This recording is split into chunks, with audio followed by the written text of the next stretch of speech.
Hey gang, this is just a quickie. Earlier today, I was surfing through the tube and I saw this, I guess he's a blogger. All he does is talk. Anyway, named Steve Sheaves. And he's talking about shipping and shippers. I say, what does he have to do with shipping? So I click in, this is going to be good, right? I discovered a new thing, shipping. A new group of people, shippers.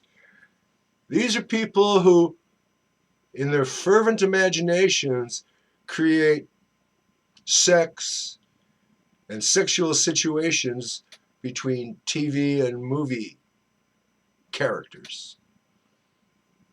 Yeah.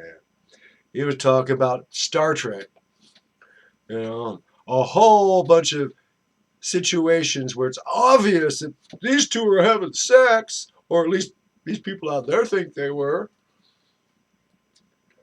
And he went through a whole bunch of combinations. And he forgot one of them. He didn't mention the fact that Spock and McCoy were bumping boots whenever they could. No, yeah, well, think about it.